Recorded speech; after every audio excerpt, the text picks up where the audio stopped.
मेरे स्लैब पर एक हील रिंग क्रैक आ गया। पॉक्सी खरीदने के लिए मेरे पास पैसे नहीं है। सील एंड गन के लिए भी मेरे पास पैसे नहीं है। मेरे पास कुछ भी नहीं है, लेकिन दिमाग तो है ना रे भाई आपके पास। तुम एक इंजीनियर हो, अपनी दिमाग से सोचो, खुद ही प्रॉब्लम सॉल्व कर सकते हो। मन में तो विश्वास है, मैं एक इंजीनियर हूँ, ये मैं कर सकता हूँ, लेकिन सॉल्यूशन के लिए सोचना पड़ेगा।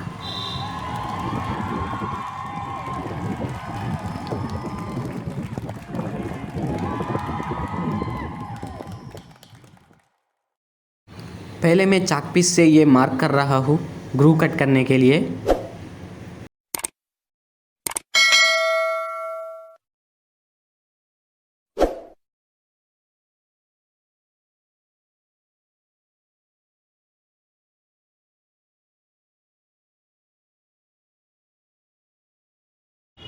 आपको एक चाइसेल और हैमर चाहिए।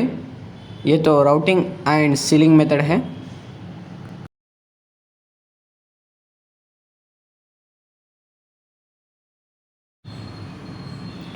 पहले हम ग्रू कट करनी चाहिए। एक बार ध्यान से सुनो, ये हम 90 डिग्रीज में नहीं मारनी चाहिए, ये 45 डिग्रीज में ही मारनी चाहिए हैमर से, क्योंकि 90 डिग्रीज में मारने से वो इंटरनल स्ट्रेसेस इंड्यूस हो जाते हैं स्लैब पर और फिर से क्रैक्स को डेवलप करते। इसलिए हम 45 डिग्रीज में ही मारनी चाहिए।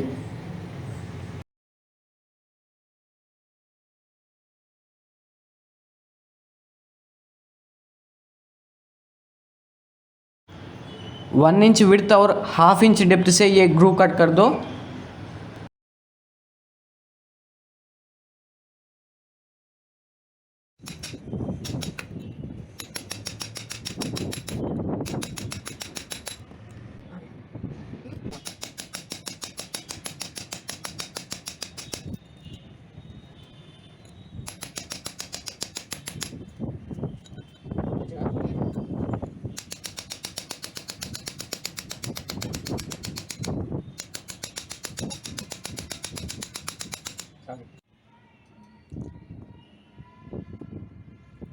आपको ऐसी ग्रू आती है, लेकिन मैं तो साइड्स को भी कट करनी चाहिए, क्योंकि मेरे स्लैब पर ऑलरेडी इपॉक्सी डाल दिया। एक रिपेयरर ने मुझे धोखा दिया इपॉक्सी के नाम से। मैं वो स्टोरी बाद में बताता हूँ। अब तो मैं ये साइड्स को भी कट करनी चाहिए, इपॉक्सी को रिमूव करनी चाहिए।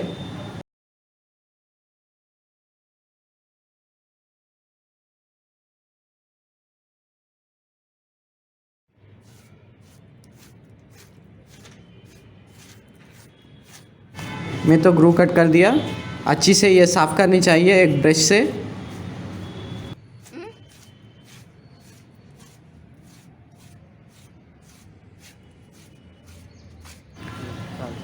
आपको डॉक्टर फिक्सिड 301 लेनी पड़ती है। मैं डॉक्टर फिक्सिड कैप यूज़ करके क्वांटिटी को मेजर कर रहा हूँ। आपको अच्छी से अंडरस्टैंड करने के लिए ये मैं कर रहा हूँ। आपको सीमेंट इस कप से 20 कप्स डालनी पड़ती है।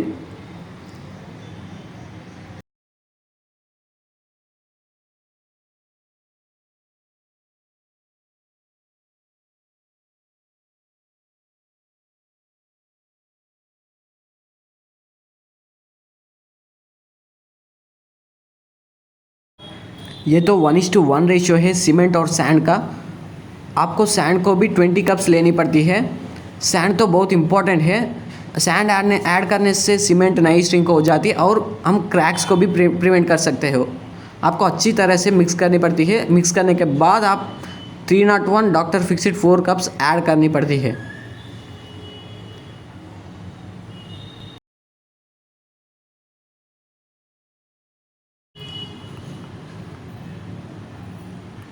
आप पानी तो 9 कप्स मिक्स करनी चाहिए इसमें।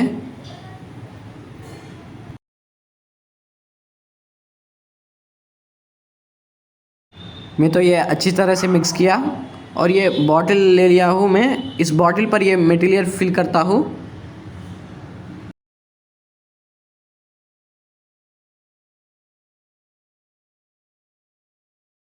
मेरे पास तो एक नोज़ल भी है, ये मैं फिक्स कर रहा हूँ।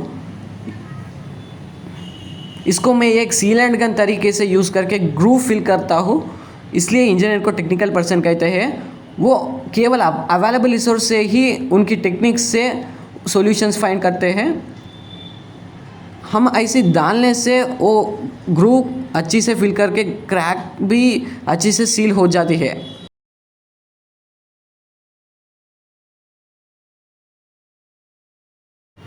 थोड़ा सा कॉम्पैक्शन करनी चाहिए और ये पूरे ग्रूव को ट्रैवल से ये फिल कर दो मटेरियल को।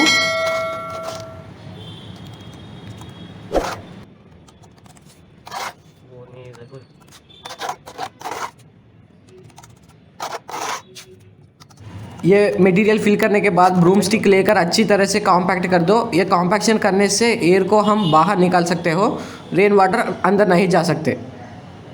कॉम्पैक्शन तो बहुत इम्पोर्टेंट है।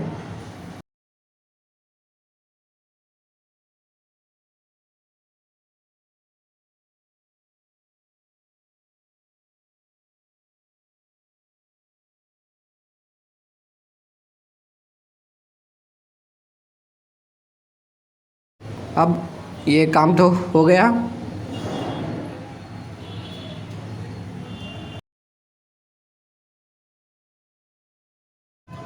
मैं दूसरे दिन मॉर्निंग में आकर ये क्यूरिंग कर रहा हूँ। अच्छी तरह से 2 टाइम्स क्यूरिंग कर दो। उसी दिन इवनिंग में आकर मैं एक वायर ब्रश लेकर वो पूरी तरह से रफ कर रहा हूँ पूरी साइड्स को, क्योंकि ब्रश कोट लेने के पहले ये करनी चाहिए, क्योंकि वो मटेरियल अच्छी तरह से स्टिक करने के लिए ये सरफेस को रफ़ करनी चाहिए। रफ़ करने से ही वो मटेरियल अच्छी तरह से बॉन्ड हो जाती है दूसरे कोट से।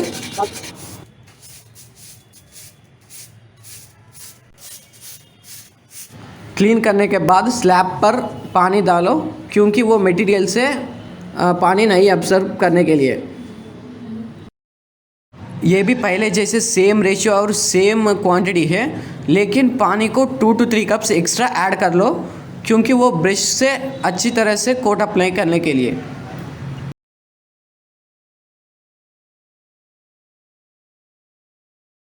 अब मैं ब्रश कोट अप्लाई कर रहा हूँ।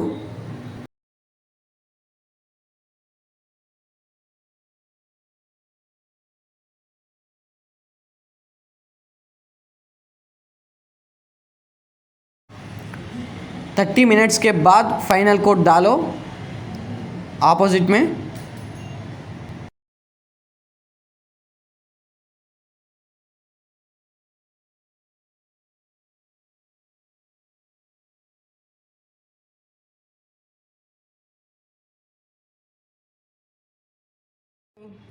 एडजेस को भी अच्छी तरह से सील कर दो ब्रश कोट से, क्योंकि एडजेस ही इम्पोर्टेंट है। एडजेस से ही पानी अंदर जाते हैं, पेनिट्रेट हो जाते हैं।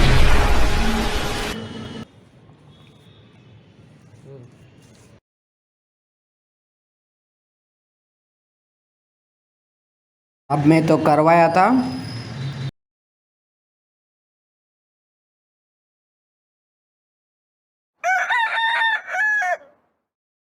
फाइनल दिन मॉर्निंग में आ रहा हूँ क्यूरिंग करने के लिए। ये तो अच्छी तरह से सील हो चुका है। मैं तो इस पर पानी डाल रहा हूँ क्यूरिंग करने के लिए। क्यूरिंग तो बहुत इम्पॉर्टेंट है, क्योंकि क्यूरिंग करने से ही सीमेंट हाइड्रेट होकर अच्छी तरह से स्ट्रेंथन हो जाते हैं और अपनी स्लैब को वाटरप्रूफ करते हैं। एटलीस्ट 7 डेज आपको क्यूरिंग करनी पड़ती है।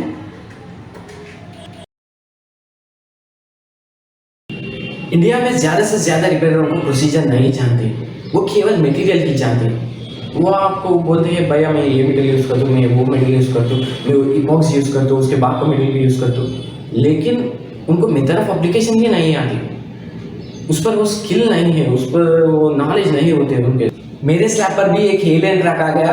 एक रिपेयर ने आ गया कि वो बोला था कि इपॉक्सी डालना है। मैं तब डिप्लोमा पढ़ रहा था, मैं बुक्स में पढ़ चुका वो इपॉक्सी के बारे में, इपॉक्सी इंजेक्शन कैसे देते हैं, लेकिन वो सिर्फ एक ग्रुप कर दिया और एक लोटे में इपॉक्सी मटेरियल मिक्स करके वो ऐसे डाला। मैं उनको पूछा, अरे भाई इपॉक्सी तो एक इंजेक्शन देना पड़ते हैं, एक ट्यूब्स लगा के स्क्रैप को फिल करनी पड़ती है, आप वैसे क्यों क्यों कर रहे हैं? मैं उनसे पूछा, लेकिन वो क्या बोला कि मैं 10 साल से काम कर रहा हूँ, तो मैं प्रोसीजर जानती हूँ। वो ने बोला इपॉक्सी ऐसे डालने से आउटसाइड स्प्रेड कर लिया, वो मटेरियल को आउटसाइड स्प्रेड कर दिया, और फिर से आफ्टर 6 मंथ्स फिर से क्रैक आ गया और फिर से पानी लीक कर दिया। यही इपॉक्सी है, ये आउटसाइड स्प्रेड करने के कारण से पानी इसके नीचे से जाकर लीक हो जाती है। यही इपॉक्सी का असली प्रोसीजर है। 6 to 12 इंचेस में इंटरवल में ट्यूब्स लगाकर वो इपॉक्सी को इंजेक्ट करते। अपना रिपेयरर यही मेथड बोली तो आप आराम से उनसे कर सकते हो, लेकिन वो अलग मेथड बोली तो वो आपको धोखा देते हैं। इकोनॉमिकल और परमानेंट सॉल्यूशन के लिए मेरा मेथड यूज़ करो, लेकिन आपको अच्छी तरह से प्रोसीजर फॉलो करनी पड़ती है। कौन सी एंगल में हैमर को मारना है और कितना क्वांटिटी मिक्स करना है, कितना रेशियो पर, आपको क्यूरिंग तक अच्छी तरह से फॉलो करनी पड़ती है। बिना इंजीनियर से मैं ये काम नहीं रिकमेंड कर सकता हूँ, क्योंकि बिना डॉक्टर से कैसे ऑपरेशन करते हैं। इसलिए मैं इस वीडियो को आप इंजीनियर की तरह समझकर आप भी सुपरवाइज़ कर लो। आप एक मिस्त्री को लगाकर ये काम करवा सकते हो, लेकिन आपको अच्छी तरह से प्रोसीजर फॉलो करनी पड़ती है। Actually I am from Telugu state, मुझे हिंदी अच्छी से नहीं आती, लेकिन आई ट्राइड माई बेस्ट। आपको ये वीडियो अच्छी लगी तो सब्सक्राइब करिए, लाइक करिए। धन्यवाद।